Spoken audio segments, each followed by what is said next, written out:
दक्षिण मुखी शंख होता है, गणेश शंख होता है, लक्ष्मी शंख होता है, नारायण शंख होता है, महाराज कुबेर शंख होता है, उत्तरवर्ती शंख होता है, भूमि शंख होता है और राक्षस शंख होता है। एक शंख हमारे घर में ऐसा राक्षस शंख, कहीं हम गए बाजार में और हम खरीद कर लिया, तो राक्षस जो शंख होता है जब तक वो घर के अंदर रहता है तब तक घर में अशांति बन ही रहती है, चाहे सास हो, ननंद हो, देवरानी हो, जेठानी हो, भाई भाई हो, कुटुंब कबीला हो। और कई लोग कहते हैं हमारे पत्नी का स्वभाव तीव्र है, कोई कहता माँ का स्वभाव तीव्र है, कोई कहता जेठानी का स्वभाव तीव्र है, कोई कहता पति का स्वभाव तीव्र। अर्थात याद करना मतलब तुम्हारे घर में कोई शंख ऐसा रखा हुआ है तो उसका राक्षस वृत्ति शंख रखा हुआ है, जिसके कारण बस वो राक्षस प्रवृत्ति देगा ही महाराज। उसी तरह एक गणेश शंख होता है, किसी शंख वाले की दुकान पर जाओगे, पूजन वाले की दुकान पर जाओगे तो मिलेगा गणेश शंख होता है, उसको कहना मैं गणेश शंख दो, तो गणेश शंख जो मिलेगा उस शंख की आकृति होती है सूंड जैसा मुड़ा हुआ था। तो उस गणेश शंख में पानी डालकर महाराज उसमें एक कमल गट्टा जानते हो, किराने की दुकान पर मिलता है काले कलर का, वो कमल गट्टा उसमें पटक दिया जाता है शुक्रवार के दिन। शुक्रवार, शनिवार और रविवार 3 दिन तक उसमें पानी भरा रहता है। सोमवार के दिन जिसकी वाणी नहीं है महाराज, जो कि हकला रहा हो, तोतरा बोल रहा हो या बिल्कुल नहीं बोलता हो, वाणी खुली नहीं रही हो महाराज, तो कुंदकेश्वर महादेव का नाम लेकर सुबह सुबह वो सोमवार के दिन उसको कुछ भी बिना खाए पिए उस पानी का आचमन कराइए, उसकी वाणी आना प्रारंभ होगी। और 5 या 7 बार कुंदकेश्वर महादेव का नाम उससे बुलवाइए महाराज, वाणी भी क्लियर होगी, हकलाना बंद होगा और उसकी आवाज बाबा की कृपा से, कुंदकेश्वर की कृपा से पुनः आए। कुंदकेश्वर स्मरण, कुंदकेश्वर भगवान का जो नाम जाप है वो सुख प्रदान करता है। हम तो कई व्यापारियों से कहते हैं कि अगर तुम्हें ऐसा लग रहा है कि आज दिन भर से दुकान नहीं चली, व्यापार ठीक नहीं चला, आज इनकम नहीं हुई, आज अच्छा व्यापार नहीं चल रहा है और आपको ऐसा लग रहा है तो रोज रोज ना करिएगा, पर जिस दिन तुम्हें लगे कि आज बिल्कुल व्यापार ठप पड़ा हुआ है उस दिन कुंदकेश्वर महादेव का नाम लेकर एक सफेद फूल काउंटर पर रख दीजिए, शाम तक देख लेना, अपने आप अंतर मालूम पड़ जाएगा। और ये तुम चाहो तो कल से करके देख लेना। इसलिए प्रैक्टिकल जरूर करना, प्रैक्टिकल का जमाना करना चाहिए। एक महाराज जी प्रवचन में कह रहे थे शराब नहीं पीना चाहिए, शराब पीने वाला व्यक्ति, मदिरा पीने वाला व्यक्ति गटर में पड़ा होता है, नाली में पड़ा होता है, मत पियो, ये गंदा नाली का पानी है। उसी में महाराज का पहचान वाला बैठा था, उठ के खड़ा हो गया, ओ महाराज तो इतनी बड़ी बड़ी बात कह रहा, तेरा सग्गा भाई पी के तो नाली में पड़ा, तो हमको ज्ञान दे रहा, तेरे भाई को क्यों नहीं देता? महाराज जी बोले देखो भैया, मैं भी प्रवचन कर रहा हूं, मेरा भाई भी प्रवचन कर रहा है, मैं मुख से समझा रहा हूं, मेरा भाई प्रैक्टिकल करके दिखा रहा है, तुम जैसे समझना चाहो वैसे समझ जाओ। इसलिए प्रैक्टिकल जरूर करना कि अगर लगे कि आज व्यापार, हाँ व्यापार ठीक चले तो बिल्कुल मत करना, हो नहीं तो तुम और लोग लालच में करने बैठ जाओ, तुम होशियार कम हो गई। प्रैक्टिकल करना, जब जिस दिन लगे कि व्यापार ठीक नहीं चल रहा, आज लगे कि आज पैसा चाहिए और आ नहीं रहा, आज तुम्हें 5,000 की, 10,000 की, 50,000 की, 1 लाख, 5 लाख की जरूरत है और कहीं से आवक नहीं है, भगवान कहीं ना कहीं से आ जाए ऐसी कृपा, तो कुंदकेश्वर महादेव का नाम लेकर एक पुष्प उस काउंटर पर रख दो, जिस जगह से तुम कमाते हो, जिस जगह पर, जिस गादी पर, जिस कुर्सी पर तुम बैठे हो उसके सम्मुख में उस पुष्प का मुख बाहर होना चाहिए, उसकी डंडी, उसका जो डंडी का भाग है वो हमारी ओर, हमारा आकर्षण। जैसे भगवान को जो फूल देते हैं, आपको मालूम होगा ना, भगवान को जो पुष्प देते हैं तो पुष्प का मुख कहां रखते हैं? भगवान की ओर, ठीक है। मतलब जैसे भगवान गोपाल जी बैठे हुए हैं तो भगवान को अगर आप पुष्प दोगे तो फूल का मुख किधर रखोगे? भगवान की ओर। डंडी का मुख किधर रखोगे? अपनी ओर। उसी तरह जब अपने कार्य की सिद्धता के लिए अपन कोई कार्य कर रहे हैं, किसी को देना है हमको, तो ये पुष्प का मुख बाहर की ओर रखना। हमको जब काउंटर पर रखे तो सम्मुख रखे, इससे हमें कुछ प्राप्त हो। पर दुनिया के लोग उल्टा फूल चढ़ाते हैं भगवान को। तुम हमेशा देखना, शंकर जी के मंदिर में जाएंगे तो जो शिवलिंग होगा ना शंकर भगवान का, जितने पूजन करने वालों को देखोगे ना, ये शंकर जी का शिवलिंग, तो फूल कैसे चढ़ा के आएंगे? ऐसे जमा के आएंगे, डंडी भगवान की ओर कर देंगे, फूल फूल अपनी ओर कर देंगे, ऐसे भगवान को चढ़ाएंगे। फूल का मुंह अपनी ओर, डंडी का मुंह तुम्हारी ओर, मतलब कांटे तुम्हें चुभे। हमें तो अच्छे लोगों को पुष्प चढ़ाना भी नहीं आता। कितने पुष्प भगवान को देना चाहिए? बोलो रे भाई, भगवान को रिझाने के लिए कितने फूल भगवान को देना चाहिए? बोलो तो, कितने पुष्प भगवान को समर्पित करना चाहिए? महाराज, भगवान को कितने पुष्प देना चाहिए रिझाने के लिए? भगवान को, अब यहां से आवाज आई थी, 4 पुष्प भगवान को समर्पित करना चाहिए। कितने पुष्प? 4। बचपन, जवानी, अधेड़ी और बुढ़ापा, 4 अवस्था संवारने के लिए भगवान को 4 पुष्प दिए जाते हैं।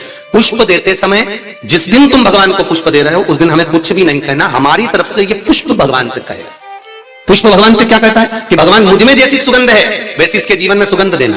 पुष्प कहता है भगवान जैसी मुझ में ताजगी है इसके जीवन में वैसी ताजगी देना। पुष्प कहता है भगवान जैसे मेरी पत्तियों में रस है इसके जीवन में खुशियों का रस भर देना। ये पुष्प कहता है भगवान से। हमें नहीं कहना भगवान से। भगवान को पुष्प दे दिया तो भगवान समझ गए। अब वो पहले कौन सी कंजन कहा शादी में गए थे राम, तो याद आया स्टेज पे ऐसा लड़का घुटना टेक के, हाँ ऐसे तो पूछा राम ऐसे दे रहा है,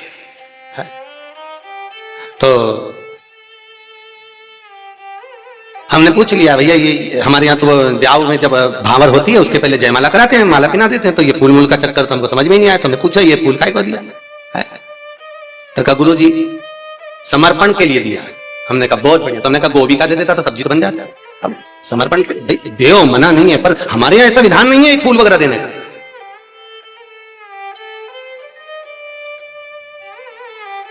आप भले दुनिया के दिखावे के चक्कर में कुछ भी करो वो अलग बात है, पर हमारे शास्त्रों में ऐसा कोई प्रमाण नहीं कि पुष्प आप किसी संसारिक मनुष्य को दे। पुष्प अगर दिल से कुछ देना है तो वो भगवान को दो, भगवान को समर्पित। हाँ, कोई गुरु है, सतगुरु है, हम तो उनके लिए भी कहेंगे अगर कोई गुरुजन आया तो उसको पुष्प देने की जगह पत्तियां निकालकर उसके चरणों में बिछा दीजिए महाराज, गुरु के चरणार्थ। जैसे शबरी अम्बा, आप ही की यहाँ की शबरी अम्बा रोज सेज बिछाती थी, बुआरी काटती, लगाती, भगवान के लिए सेज बिछा कर रखती, भगवान आएंगे इंतजार करती, बाट जोती आएंगे, और भगवान आए, भगवान प्राप्त हुए। और जब शबरी अम्बा के दरवाजे पर जैसे भगवान के लिए पुष्प बिखेर देती है, आप भी गुरुजन के लिए, परमात्मा के सुख के लिए। आप ये नहीं कि भगवान को बहुत कुछ दो, भगवान को अगर 4 पुष्प भी दे रहे हो तो बहुत है, और पुष्प भी नहीं तो एक पंखड़ी भी आप भगवान को दे रहे हो तो भी चलेगा। तो यहां तो शिव महापुराण में तो ये भी नहीं लिखा कि पंखड़ी भी दो। शिव महापुराण तो कहती है अपना दिल दो भगवान। क्या दो? अपना मन, अपना हृदय भगवान को दे दो। भगवान को संपदा नहीं, धन नहीं, दौलत नहीं, सत्ता नहीं, तुम्हारा वैभव नहीं, कुछ भी नहीं चाहिए। जो तुम पैसा चढ़ा रहे हो वो भी भगवान को नहीं चाहिए, जो तुम वस्त्र चढ़ा रहे हो वो भी भगवान को नहीं चाहिए, जो तुम आभूषण चढ़ा रहे हो वो भी भगवान को नहीं। भगवान तो करे हृदय दे मुझको, निर्मल मन सो मोहि पावा, आपका चित्त मुझे दे, और वो भी अच्छा देना। देखो हृदय भी देना तो अच्छा देना है, और भगवान को वो दो जो भगवान के पास में नहीं है।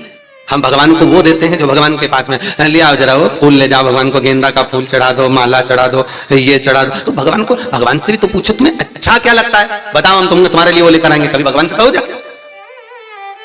अरे भाई तुम्हारे पास में अगर लाल कलर की साड़ी है और कोई तुम्हें लाल कलर की साड़ी दे दे तो तुम तैयार करोगी क्या?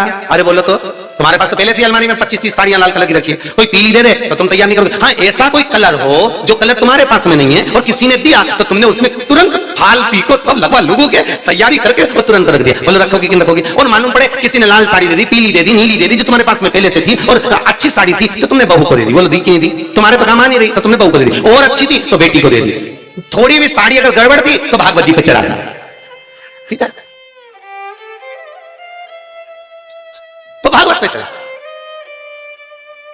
होता है। कोई ने पूछा था कि गुरुजी ये दुनिया के लोग आरती में ही खोटा सिक्का क्यों चढ़ाते हैं? मंदिर में लोग खोटा सिक्का क्यों चढ़ाते? फटा हुआ नोट, खोटा सिक्का मंदिर में चढ़ाएंगे, धर्म की जगह पर चढ़ाएंगे, अच्छी जगह पर कहीं नहीं देंगे। पर तो हमने कहा भाई सीधी सीधी बात है, जो दुनिया में कहीं नहीं चलता वो इसी के पास चलता। ये निभाता यही है, जिसको सब ठुकरा दे, जिसको सब निकाल दे, जो कहीं ना चले वो महादेव के चरणों में चले। एक बार शंकर के पास पहुंच जा, खोटे सिक्के को भी, चपटी भभूत में है खजाना कुबेर का। बताओ वो शमशान की भभूत कहीं चले?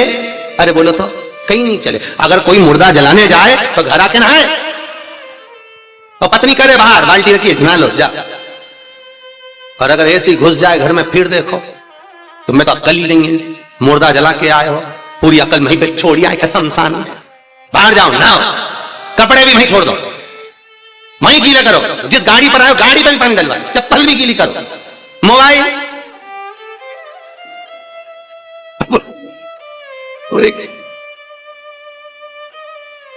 पता नहीं बोली धीरे से मारा तो मैं पानी छीट दूंगी। अब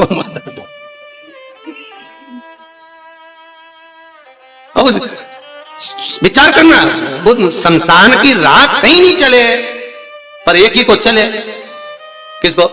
महादेव। वो उसके पास ऐसी चले कि वही भस्मी करोड़ों की हो जाती है। श्री शिवाय नमस्तुभ्यं। श्री शिवाय नमस्तुभ्यं। श्री शिवाय नमस्तुभ्यं।